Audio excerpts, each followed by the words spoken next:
अंग्रेजी वर्ड का उपयोग किए बिना बिहार का आदमी अपनी बात हिंदी में नहीं कह सकता। और धोनी की सेना जब जीती सेमीफाइनल, घर घर दिवाली मनाई हिंदुस्तान ने।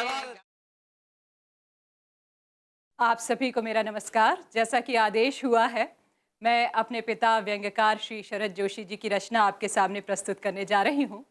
रचना का शीर्षक है बिहार जाकर नरभसा गए शरद जोशी जी। नरभसा गए।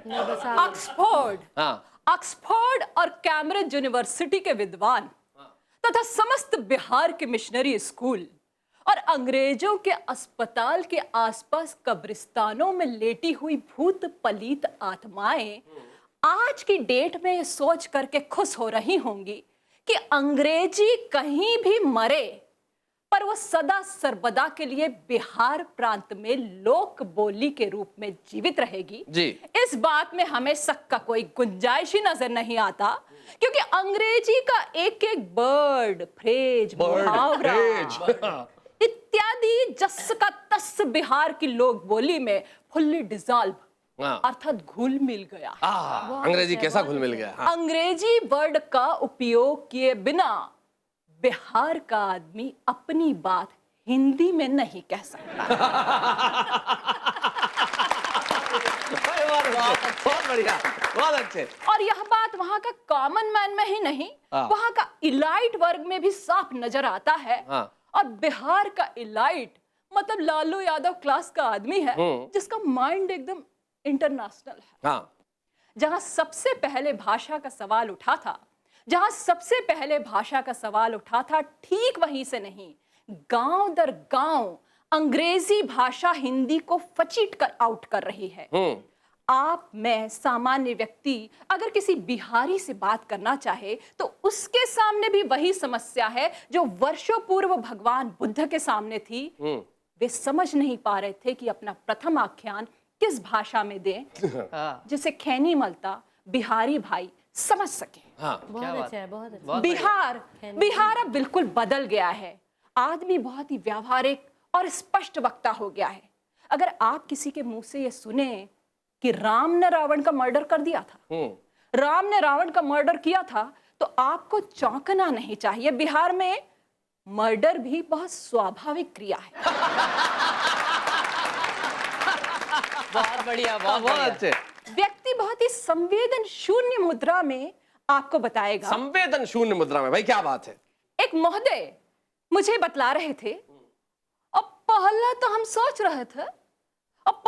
सोच रहे थे कि कल्प्रिट को पुलिस का हैंडिंग ओवर कर दिया जाए। पर जब वो ज्यादा फॉलिश बकने लगा तो हमारा माइंड रिवर्स हो गया। हमने कहा इसे पुलिस को हैंडिंग ओवर करने का कोई फायदा नहीं है। हमने उसको मारा, बहुत मारा। हमारा थिंकिंग बन ही रहा था कि तभी वहां ऑन द स्पॉट कोई 150-200 लोग जमा हो गए और वह भी उस पर मारने लगे। जब हमने पुलिस इंस्पेक्टर से कहा कि यदि आपको भी थोड़ी बहुत मारपीट करनी है तो यही कर लीजिए, क्योंकि केस अब हैंडिंग ओवर करने लायक नहीं रहा। ये सुनते ही पूछना स्वाभाविक था कि क्या वो मर गया? और मरा नहीं है, हॉस्पिटलाइज है। मरा नहीं है, हॉस्पिटलाइज है। जगह जगह सुना हड्डी ब्रोकन हो गया। क्या बात है। खैर, मेरी इन सब बातों में कोई रुचि नहीं थी। मैं तो बिहार में अंग्रेजी की इस छटा को देख रहा था। ऐसा लग रहा था जैसे शेक्सपियर की आत्मा हेलीकॉप्टर में उड़ रही हो और ठाए ठाए हिंदी के शब्द बरसा रही हो। कुछ वाक्य मैंने सुने, वो ऐसे थे, गरम गरम देता है ताजा बना के, यही तो इसका ब्यूटी है। ये फ्लाइट आज भी लेट है कि राइट टाइम पे जाएगा? थोड़ा सा गाली बक दिया तो उसमें इतना माइंड करने का क्या बात? मैं सोच रहा था कि शरद, तुमने हिंदी को समझने में कोई बुनियादी भूल तो नहीं कर दी? बिहार में जिस तरह की हिंदी बोली समझी जा रही है, क्या तुम वो बोल सकते हो? मेरे साथ दिक्कत ये होती थी कि मैं जो भी कहता था वही मुझसे प्रश्न रूप में पूछा जाता था। अच्छा। जैसे मैंने वहां किसी से पूछा कि ये नर्मदा अपार्टमेंट कहाँ है? नर्मदा अपार्टमेंट। बहुत बढ़िया। क्या बात है। ये नर्मदा अपार्टमेंट कहाँ है? नर्मदा अपार्टमेंट। हाँ। जी नर्मदा अपार्टमेंट। नर्मदा अपार्टमेंट जाइएगा। जी हाँ, नर्मदा अपार्टमेंट जाना है। और ऐसा कीजिए, यहाँ से स्ट्रेट चले जाइए या फिर लेफ्ट लीजिएगा, फिर राइट लीजिएगा, वहाँ एक पेट्रोल पंप है, वहाँ किसी से भी पूछ लीजिएगा, कोई भी बता देगा तो कि नर्मदा अपार्टमेंट कहाँ है। अच्छा अच्छा, ठीक है। तभी एक सज्जन और आए, उनका कहाँ जाना है इनको? नर्मदा अपार्टमेंट जाना है। देखिए आप ऐसा कीजिए, यहाँ से सीधा जाइए, फिर लेफ्ट लीजिए, फिर राइट लीजिए, वहाँ एक पेट्रोल पंप है, वहाँ किसी से भी पूछ लीजिएगा कि नर्मदा अपार्टमेंट कहाँ है, कोई भी आपको बता देगा कि नर्मदा अपार्टमेंट। हमने बताया इन्हें, तो फिर काहे पूछ रहे हैं? बहुत बढ़िया, बहुत बढ़िया। क्या बात है। बहुत अच्छे। बिहार आज भी वैसा ही है जैसा गांधी जी ने अपनी चंपारण यात्रा में देखा था। बिहारी तो न कभी अंग्रेज होना चाहेगा, लेकिन अंग्रेजी का जो बिहाराइजेशन हुआ है उसे देखकर मैं हैरान हूं। अब आप कहेंगे कि बिहार जाकर नरभसा गए शरद जोशी। इसीलिए मैं अपना ये वाक्या किसी को सुना भी तो नहीं सकता। धन्यवाद। क्या बात है, बहुत। अभी हमने वर्ल्ड कप जीता और ये एक हमारा भाग्य है कि हमने 2 बार फाइनल खेला जी, और 2 बार वर्ल्ड कप जीते। अच्छा। एक बार 30 तारीख को वर्ल्ड कप जीते और एक बार 2 तारीख को जीते। मैं दोनों ही दिन आपके सामने रखता हूँ। जी, जब 30 तारीख को पाकिस्तान को हरा दिया, मतलब उसी दिन जीत गए थे। उसी दिन बाद में जीत तो गए। फॉर्मेलिटी थी कि मनमोहन जी ने धोनी से कहा, बेटे जाओ तुम मैच जीत करके ही आना पाकिस्तान से। और विराट गंभीर ने तो दिल जीत के दिखाया, बम जैसी बोले डाली थी जहीर खान ने। क्या बात है। आफरीदी रज्जाक मारे मारे फिरते रहे मोहाली से लेकर के पूरे हिंदुस्तान में। और धोनी की सेना जब जीती सेमीफाइनल, घर घर दिवाली मनाई हिंदुस्तान ने।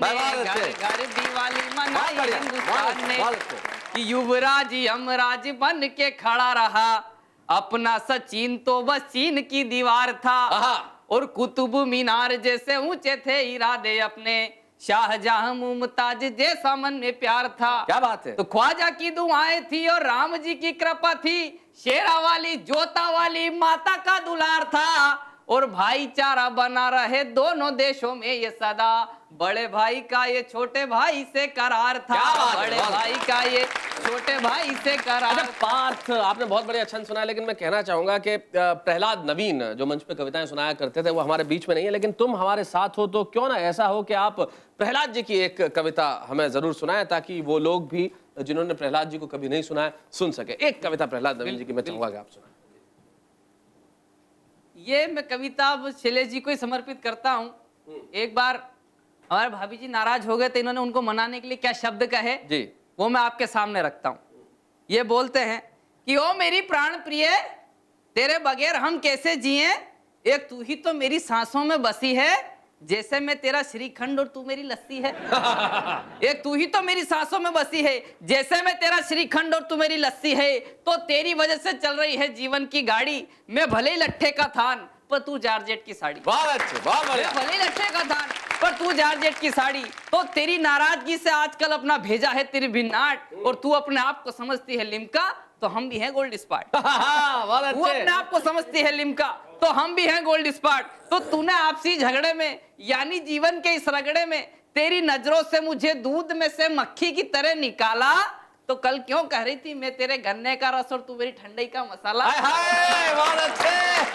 तो कल क्यों कह रही थी मैं तेरे गन्ने का रस और तू मेरी ठंडई का मसाला। कहाँ गए तेरे कस्में और वादे, उग्रवादियों की तरह हो गए तेरे इरादे। अरे भारतीय पति पत्नी तो 7 जन्मों तक अलग नहीं हो सकते, अपन दोनों आपस में कश्मीर और पंजाब नहीं हो सकते। वो बोली नेताई भाषण मत पिलाओ, नगर पालिका से टैंकर आ गया पानी भर के लाओ। कविता खत्म हो गई, ताली बजाओ। बहुत अच्छे, बहुत बढ़िया।